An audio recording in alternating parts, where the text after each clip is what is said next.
So hey learners, welcome back to Stock Dictionary. आज का topic है supply and demand zone. Supply and demand zone draw कैसे करें और ट्रेड कैसे करें। डिमांड एंड सप्लाई जोन हमें मार्केट में रिवर्सल्स को आइडेंटिफाई करने में हेल्प करते हैं। यानी हम ये पता लगा सकते हैं कि प्राइस कहाँ से ऊपर जा सकता है और प्राइस कहाँ से नीचे आ सकता है with the help of demand and supply zone. और ट्रस्ट मी फैमिली, ये सपोर्ट एंड रेजिस्टेंस से बेटर काम करता है। सो बिना स्किप किए वीडियो को एंड तक जरूर देखें। वीडियो पसंद आए तभी वीडियो को लाइक करें, वरना अपना फीडबैक हमारे साथ कमेंट के माध्यम से शेयर करें। नाउ बेसिक से स्टार्ट करते हैं। What is demand and supply zone. देखिए, demand and supply zone support और रेजिस्टेंस लेवल के थ्योरी से थोड़ा एडवांस है। अगर आप चार्ट पे देखो तो ये हमारा सपोर्ट लेवल है जहां से प्राइस ऊपर गया है। सो हमने यहाँ एक सपोर्ट लेवल ड्रॉ किया इस उम्मीद में कि प्राइस वापस जब इस लेवल को अप्रोच करेगा तो प्राइस वापस यहाँ से ऊपर चला जाएगा। आइए आगे देखते हैं क्या होता है। बट प्राइस यहाँ पहुंचने के पहले ही ऊपर चला गया। तो इस सिचुएशन में हम देखते रह जाते हैं कि प्राइस यहाँ आएगा और हम खरीदेंगे, पर प्राइस पहले ही ऊपर चला जाता है। नाउ द क्वेश्चन इज, हमें ऐसे सिचुएशन में क्या करना चाहिए। तो ऐसे सिचुएशन में हमारे पास एक ऑप्शन है कि हम इसका डिमांड जोन पता करें। सो अगर इस चार्ट को देखें तो ये हमारा डिमांड जोन है, ग्रीन वाला।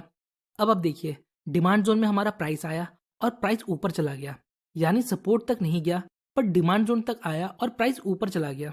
सो अगर हम डिमांड जोन को ड्रॉ करना सीख जाते हैं तो हम ये पता लगा सकते हैं कि मार्केट कहाँ से ऊपर जा सकता है। डिमांड जोन कैसे ड्रॉ करना है अभी मैं आपको इसी वीडियो में बताऊंगा, बट उसके पहले थोड़ा और चीज़ों को समझते हैं।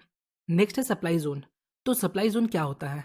यहाँ हमारे पास चार्ट पे एक रेजिस्टेंस लेवल है और हम यहाँ ये उम्मीद करते हैं कि प्राइस वापस इस लेवल को अप्रोच करेगा और यहाँ से रिवर्स होगा। बट हमारा प्राइस जब दोबारा ऊपर गया तो वो इस लेवल तक पहुँचने के पहले ही रिवर्स हो गया। और प्राइस रिवर्स कहाँ से हुआ। प्राइस इस सप्लाई जोन से रिवर्स हुआ। ये जो रेड कलर का बॉक्स है ये हमारा सप्लाई जोन है और प्राइस यहाँ से नीचे आ गया। सो ये हमारे लिए बेस्ट अपॉर्चुनिटी है कि हम डिमांड एंड सप्लाई लेवल को मार्क करके सपोर्ट और रेजिस्टेंस लेवल से बेहतर ट्रेड ले सकें। बट इसका मतलब ये बिल्कुल नहीं है कि सपोर्ट और रेजिस्टेंस लेवल बेकार है। सपोर्ट और रेजिस्टेंस लेवल के अपने अलग बेनिफिट्स हैं। सो आइए अब समझते हैं कैसे हम डिमांड एंड सप्लाई जोन को मार्क करते हैं। अगर आप चार्ट को देखो तो ये हमारा सपोर्ट लेवल है, बट अगर हम प्राइस को देखें तो आप देख सकते हो प्राइस पहले ही यहाँ से रिवर्स हो गया। तो हम कैसे पता करें कि डिमांड जोन कौन सा है। कुछ नहीं करना, ये बहुत आसान है। Demand and supply zone mark करना बहुत आसान है। आइए समझते हैं कैसे। तो जिस कैंडल में हमारा सपोर्ट लेवल क्रिएट हुआ है उस कैंडल के बॉडी के साइज का नॉर्मली हम एक डिमांड जोन ड्रॉ करेंगे, कुछ इस प्रकार। नाउ अब देखिए, इसी कैंडल के बॉडी साइज का हमने एक डिमांड जोन क्रिएट किया और प्राइस फिर इसी रीजन से ऊपर चला गया। देखिए, आपको ये बात समझना चाहिए कि प्राइस जो होता है वो सपोर्ट लेवल से पहले भी मूव कर सकता है, क्योंकि सपोर्ट और रेजिस्टेंस लेवल कोई मैजिकल लाइन नहीं है कि प्राइस उसी लाइन से रिवर्स होगा। ये एक जोन होता है, क्योंकि प्राइस का सपोर्ट या रेजिस्टेंस लेवल तक पहुंचने के पहले ही लोगों के सेंटीमेंट में चेंजेस आना शुरू हो जाते हैं, जिस वजह से डिमांड एंड सप्लाई जोन हमें बेटर रिजल्ट देते हैं। इसी तरह हम सप्लाई जोन भी ड्रॉ कर सकते हैं। यहाँ आप देख सकते हो ये हमारा रेजिस्टेंस लेवल है। नाउ अब यहाँ देखिए, यहाँ कैंडल का विक बहुत लंबा है। तो ऐसे सिचुएशन में जहाँ विक का साइज बहुत ज़्यादा बड़ा होता है वहाँ हम विक को इग्नोर करेंगे। तो यहाँ हम ओपन प्राइस और क्लोजिंग प्राइस के बेस पर एक सप्लाई जोन ड्रॉ कर सकते हैं, कुछ इस प्रकार। तो ये जो हमारा रीजन है ये सप्लाई जोन है, क्योंकि ये हमारा रेजिस्टेंस लेवल था और इसी रेजिस्टेंस लेवल पर जो कैंडल था हमने उसके बेस पर एक सप्लाई जोन ड्रॉ किया। और आप यहाँ देख सकते हो जब प्राइस यहाँ ऊपर गया तो इसी सप्लाई जोन को हिट करके प्राइस नीचे आ गया। अब देखिए, यहाँ कोई फिक्स रूल नहीं है कि एग्जैक्टली हमें किस साइज का demand and supply zone draw करना है। जनरली मैं प्रेफर करता हूँ जो कैंडल का रेंज है उसी साइज का डिमांड एंड सप्लाई जोन हो। अगर विक बहुत लंबा है तो हम विक को इग्नोर करेंगे। आइए अब हम सेकेंड वे देखते हैं demand and supply zone draw करने का। So the next way is consolidation. यहाँ आप देख सकते हो प्राइस एक टाइट रेंज में कंसोलिडेट कर रहा है, तो हम इस इंटायर कंसोलिडेशन के बेस पर एक जोन क्रिएट कर सकते हैं, कुछ इस प्रकार। और देखते हैं आगे क्या होता है। प्राइस ऊपर आता है और इस जोन से रिवर्स जाता है, तो हम एक टाइट कंसोलिडेशन के बेस पर भी एक demand and supply zone create कर सकते हैं। आइए एक और एग्जांपल देखते हैं। सो यहाँ आप देख सकते हो मार्केट एक टाइट रेंज में कंसोलिडेट कर रहा है। नेक्स्ट हमने एंटायर रेंज के बेस पर एक डिमांड जोन ड्रॉ किया। नेक्स्ट प्राइस नीचे आता है और फिर इस डिमांड जोन से रिवर्स हो जाता है। अब कुछ की पॉइंट है जिसे आपको याद रखना है। देखिए, कोई भी डिमांड या सप्लाई जोन अगर 2 बार से ज़्यादा टेस्ट हो जाता है, मतलब अगर प्राइस उस जोन पर 2 से ज़्यादा बार टकरा चुका है, तो फिर अब demand and supply zone weak होने लगता है, मतलब यहाँ चांसेस है अब ये जोन ब्रेक हो सकता है। तो यहाँ तक हमने demand and supply zone draw करना सीख लिया। अब बात करते हैं हमें ट्रेड कैसे करना है। देखिए, हम सिर्फ डिमांड एंड सप्लाई जोन के बेस पर कोई ट्रेड नहीं ले सकते। इसके साथ हमें अदर मेथड और कंफर्मेशन का यूज़ करना है, जैसे मल्टीपल टाइम फ्रेम एनालिसिस, जिसमें हम बड़े टाइम फ्रेम में डिमांड एंड सप्लाई को मार्क करते हैं और छोटे टाइम फ्रेम में रिजेक्शन और पैटर्न के बेस पर ट्रेड लेते हैं। फिर कैंडल स्टिक, और इसके साथ हम टेक्निकल इंडिकेटर का भी यूज़ कर सकते हैं। तो आज के वीडियो में हम देखेंगे कैसे हम कैंडल स्टिक को डिमांड एंड सप्लाई के साथ कंबाइन करके यूज़ कर सकते हैं, जिसमें हम पिन बार, डोजी और इंगल्फिंग पैटर्न को यूज़ करेंगे। अगर आपको इन कैंडल स्टिक पैटर्न के बारे में नहीं पता तो मैंने ऑलरेडी इन पर वीडियो बनाया है, उन वीडियोस का लिंक आपको डिस्क्रिप्शन में मिल जाएगा, तो उन वीडियोस को एक बार जरूर देखें। सो जब भी प्राइस डिमांड लेवल को अप्रोच करता है और उस समय अगर हमें मोमेंटम लॉस देखने को मिलता है, मतलब जैसे जैसे प्राइस डिमांड लेवल के पास आता है वैसे वैसे एवरेज कैंडल का साइज छोटा होता जाता है और फिर हमें डोजी टाइप कैंडल या पिन बार कैंडल मिलता है, तो ये हमारे लिए एक बेटर इंडिकेशन होता है कि अब प्राइस यहाँ से ऊपर जा सकता है। एंट्री हम तब लेंगे जब पिन बार या डोजी का हाई ब्रेक हो जाए with a healthy green candle.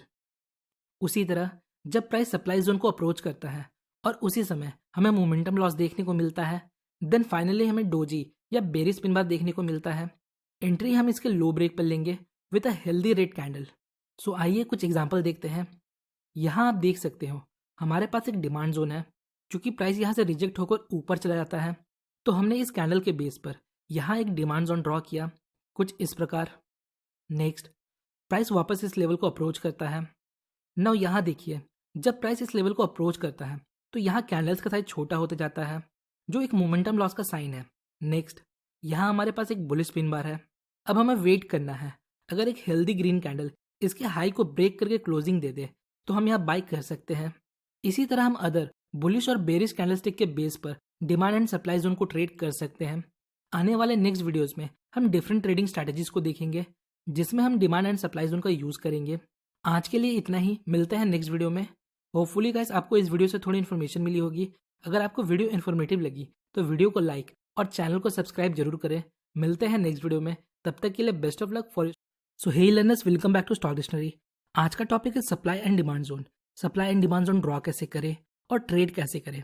Demand and supply zone हमें मार्केट में रिवर्सल्स को आइडेंटिफाई करने में हेल्प करते हैं, यानी हम ये पता लगा सकते हैं कि प्राइस कहाँ से ऊपर जा सकता है और प्राइस कहाँ से नीचे आ सकता है with the help of demand and supply zone. और ट्रस्ट मी फैमिली, ये सपोर्ट एंड रेजिस्टेंस से बेटर काम करता है। सो बिना स्किप किए वीडियो को एंड तक जरूर देखें। वीडियो पसंद आए तभी वीडियो को लाइक करें, वरना अपना फीडबैक हमारे साथ कमेंट के माध्यम से शेयर करें। नाउ बेसिक से स्टार्ट करते हैं। What is demand and supply zone. देखिए, demand and supply zone support और रेजिस्टेंस लेवल के थ्योरी से थोड़ा एडवांस है। अगर आप चार्ट पे देखो तो ये हमारा सपोर्ट लेवल है, जहां से प्राइस ऊपर गया है। सो हमने यहाँ एक सपोर्ट लेवल ड्रॉ किया, इस उम्मीद में कि प्राइस वापस जब इस लेवल को अप्रोच करेगा तो प्राइस वापस यहाँ से ऊपर चला जाएगा। आइए आगे देखते हैं क्या होता है। बट प्राइस यहाँ पहुँचने के पहले ही ऊपर चला गया, तो इस सिचुएशन में हम देखते रह जाते हैं कि प्राइस यहाँ आएगा और हम खरीदेंगे, पर प्राइस पहले ही ऊपर चला जाता है। नाउ द क्वेश्चन इज, हमें ऐसे सिचुएशन में क्या करना चाहिए। तो ऐसे सिचुएशन में हमारे पास एक ऑप्शन है कि हम इसका डिमांड जोन पता करें। सो अगर इस चार्ट को देखें तो ये हमारा डिमांड जोन है, ग्रीन वाला। अब देखिए, डिमांड जोन में हमारा प्राइस आया और प्राइस ऊपर चला गया, यानी सपोर्ट तक नहीं गया पर डिमांड जोन तक आया और प्राइस ऊपर चला गया। सो अगर हम डिमांड जोन को ड्रॉ करना सीख जाते हैं तो हम ये पता लगा सकते हैं कि मार्केट कहाँ से ऊपर जा सकता है। डिमांड जोन कैसे ड्रॉ करना है अभी मैं आपको इसी वीडियो में बताऊंगा, बट उसके पहले थोड़ा और चीज़ों को समझते हैं। नेक्स्ट है सप्लाई जोन। तो सप्लाई जोन क्या होता है। यहाँ हमारे पास चार्ट पे एक रेजिस्टेंस लेवल है और हम यहाँ ये उम्मीद करते हैं कि प्राइस वापस इस लेवल को अप्रोच करेगा और यहाँ से रिवर्स होगा। बट हमारा प्राइस जब दोबारा ऊपर गया तो वो इस लेवल तक पहुँचने के पहले ही रिवर्स हो गया। और प्राइस रिवर्स कहाँ से हुआ, प्राइस इस सप्लाई जोन से रिवर्स हुआ। ये जो रेड कलर का बॉक्स है ये हमारा सप्लाई जोन है और प्राइस यहाँ से नीचे आ गया। सो ये हमारे लिए बेस्ट अपॉर्चुनिटी है कि हम डिमांड एंड सप्लाई लेवल को मार्क करके सपोर्ट और रेजिस्टेंस लेवल से बेहतर ट्रेड ले सकें। बट इसका मतलब ये बिल्कुल नहीं है कि सपोर्ट और रेजिस्टेंस लेवल बेकार है। सपोर्ट और रेजिस्टेंस लेवल के अपने अलग बेनिफिट्स हैं। सो आइए अब समझते हैं कैसे हम डिमांड एंड सप्लाई जोन को मार्क करते हैं। अगर आप चार्ट को देखो तो ये हमारा सपोर्ट लेवल है, बट अगर हम प्राइस को देखें तो आप देख सकते हो प्राइस पहले ही यहाँ से रिवर्स हो गया। तो हम कैसे पता करें कि डिमांड जोन कौन सा है। कुछ नहीं करना, ये बहुत आसान है। Demand and supply zone mark करना बहुत आसान है। आइए समझते हैं कैसे। तो जिस कैंडल में हमारा सपोर्ट लेवल क्रिएट हुआ है, उस कैंडल के बॉडी के साइज का नॉर्मली हम एक डिमांड जोन ड्रॉ करेंगे, कुछ इस प्रकार। नाउ अब देखिए, इसी कैंडल के बॉडी साइज का हमने एक डिमांड जोन क्रिएट किया और प्राइस फिर इसी रीजन से ऊपर चला गया। देखिए, आपको ये बात समझना चाहिए कि प्राइस जो होता है वो सपोर्ट लेवल से पहले भी मूव कर सकता है, क्योंकि सपोर्ट और रेजिस्टेंस लेवल कोई मैजिकल लाइन नहीं है कि प्राइस उसी लाइन से रिवर्स होगा। ये एक जोन होता है, क्योंकि प्राइस का सपोर्ट या रेजिस्टेंस लेवल तक पहुंचने के पहले ही लोगों के सेंटीमेंट में चेंजेस आना शुरू हो जाते हैं, जिस वजह से डिमांड एंड सप्लाई जोन हमें बेटर रिजल्ट देते हैं। इसी तरह हम सप्लाई जोन भी ड्रॉ कर सकते हैं। यहाँ आप देख सकते हो, ये हमारा रेजिस्टेंस लेवल है। नाउ अब यहाँ देखिए, यहाँ कैंडल का विक बहुत लंबा है, तो ऐसे सिचुएशन में जहाँ विक का साइज बहुत ज़्यादा बड़ा होता है, वहाँ हम विक को इग्नोर करेंगे। तो यहाँ हम ओपन प्राइस और क्लोजिंग प्राइस के बेस पर एक सप्लाई जोन ड्रॉ कर सकते हैं, कुछ इस प्रकार। तो ये जो हमारा रीजन है, ये सप्लाई जोन है, क्योंकि ये हमारा रेजिस्टेंस लेवल था और इसी रेजिस्टेंस लेवल पर जो कैंडल था, हमने उसके बेस पर एक सप्लाई जोन ड्रॉ किया। और आप यहाँ देख सकते हो, जब प्राइस यहाँ ऊपर गया तो इसी सप्लाई जोन को हिट करके प्राइस नीचे आ गया। अब देखिए, यहाँ कोई फिक्स रूल नहीं है कि एग्जैक्टली हमें किस साइज का demand and supply zone draw करना है। जनरली मैं प्रेफर करता हूँ जो कैंडल का रेंज है उसी साइज का डिमांड एंड सप्लाई जोन हो। अगर विक बहुत लंबा है तो हम विक को इग्नोर करेंगे। आइए अब हम सेकेंड वे देखते हैं demand and supply zone draw करने का। So the next way is consolidation. यहाँ आप देख सकते हो, प्राइस एक टाइट रेंज में कंसोलिडेट कर रहा है, तो हम इस इंटायर कंसोलिडेशन के बेस पर एक जोन क्रिएट कर सकते हैं, कुछ इस प्रकार। और देखते हैं आगे क्या होता है। प्राइस ऊपर आता है और इस जोन से रिवर्स जाता है, तो हम एक टाइट कंसोलिडेशन के बेस पर भी एक demand and supply zone create कर सकते हैं। आइए एक और एग्जांपल देखते हैं। सो यहाँ आप देख सकते हो, मार्केट एक टाइट रेंज में कंसोलिडेट कर रहा है। नेक्स्ट हमने एंटायर रेंज के बेस पर एक डिमांड जोन ड्रॉ किया। नेक्स्ट प्राइस नीचे आता है और फिर इस डिमांड जोन से रिवर्स हो जाता है। अब कुछ की पॉइंट है जिसे आपको याद रखना है। देखिए, कोई भी डिमांड या सप्लाई जोन अगर 2 बार से ज़्यादा टेस्ट हो जाता है, मतलब अगर प्राइस उस जोन पर 2 से ज़्यादा बार टकरा चुका है, तो फिर अब demand and supply zone weak होने लगता है। मतलब यहाँ चांसेस है अब ये जोन ब्रेक हो सकता है। तो यहाँ तक हमने demand and supply zone draw करना सीख लिया। अब बात करते हैं हमें ट्रेड कैसे करना है। देखिए, हम सिर्फ डिमांड एंड सप्लाई जोन के बेस पर कोई ट्रेड नहीं ले सकते।